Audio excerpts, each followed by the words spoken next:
My dear friends, welcome to one of the most fundamental lessons of this entire course. What is a relationship?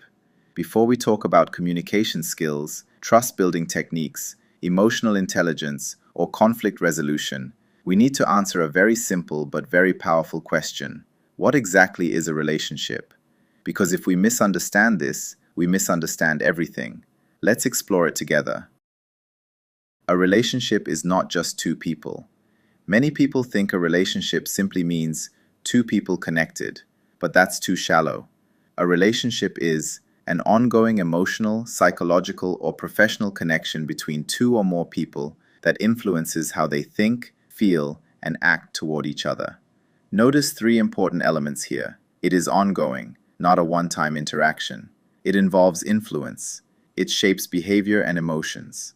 For example, you ask a stranger for directions, that's an interaction.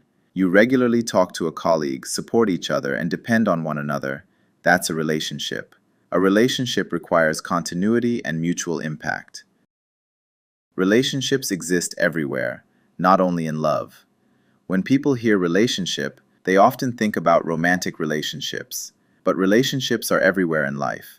Let's break it down. Personal relationships, parent-child, siblings, friends, romantic partners. Example, you call your best friend after a stressful day. You feel relief just by hearing their voice. That emotional effect? That's relationship energy.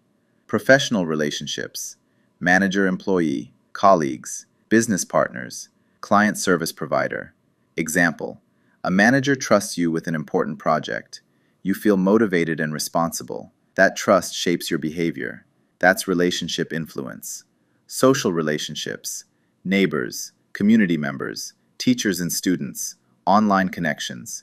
Even your relationship with your audience, if you're a content creator, is a relationship. There is trust, expectation, influence. Relationships are not limited to intimacy. They are the invisible structure of society. A relationship is built on perception. Here's something powerful. Relationships are not just about what happens. They are about how we interpret what happens. Example 1. Your colleague doesn't say hello in the morning. Interpretation A. They are rude. Interpretation B. Maybe they're stressed today. The event is the same. The relationship dynamic changes depending on interpretation. Example 2. Your partner forgets an important date. If trust exists, they made a mistake. If trust is weak, they don't care about me. So relationships are deeply connected to expectations, assumptions, emotional filters. That's why emotional intelligence plays such a huge role in strong relationships. Relationships involve exchange. Every relationship includes exchange. This exchange may include attention, respect, time, support, information, resources, emotions. Let's look at examples. Healthy friendship. You listen when they talk. They listen when you talk. You support each other. Unhealthy professional relationship. One person always gives. The other only takes. Appreciation is missing. When exchange becomes unbalanced for too long, resentment grows. Strong relationships are not always 50-50, but they feel fair over time. Relationships are emotional systems. A relationship is like a small emotional ecosystem. If one person is stressed, it affects the other. If one person is calm, it can regulate the other. Example, a leader enters a meeting with confidence and positivity. The team relaxes. Another example, a parent comes home angry. The whole house feels tension. Emotions are contagious. Relationships amplify emotional energy. This is why managing yourself is essential for managing relationships. Relationships require three core elements. If I simplify everything for you, strong relationships require trust. Without trust, there is fear. Without trust, people protect themselves. Example, if you don't trust your manager, you won't share ideas. If you don't trust your partner, you won't be vulnerable. Trust creates safety. Communication. No relationship survives without communication. Silent assumptions destroy more relationships than conflict does.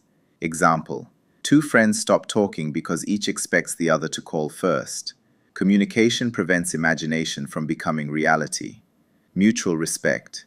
Even love cannot survive without respect. In work life, respect means valuing someone's time. Respect means listening. Respect means professionalism. In personal life, respect means boundaries. Respect means emotional consideration.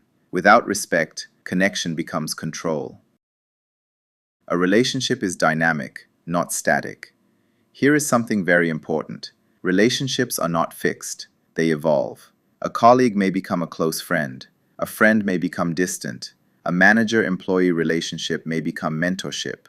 Relationships change because people change, circumstances change, priorities change. Strong relationships adapt. Weak ones resist change. The quality of your life equals the quality of your relationships. Let me ask you something. When do you feel happiest? Usually when you feel connected. When do you feel most stressed? Often when there is relational tension. Research in psychology consistently shows that strong social connections are one of the biggest predictors of life satisfaction and even long-term well-being. Money helps, success helps, but without meaningful relationships, both feel empty. A relationship is also a mirror. Relationships reveal who we are. You may think you are patient until someone challenges you. You may think you are calm until conflict arises. Relationships expose ego, insecurity, compassion, empathy, maturity. They are not just connections, they are growth opportunities. Final thought for this lesson.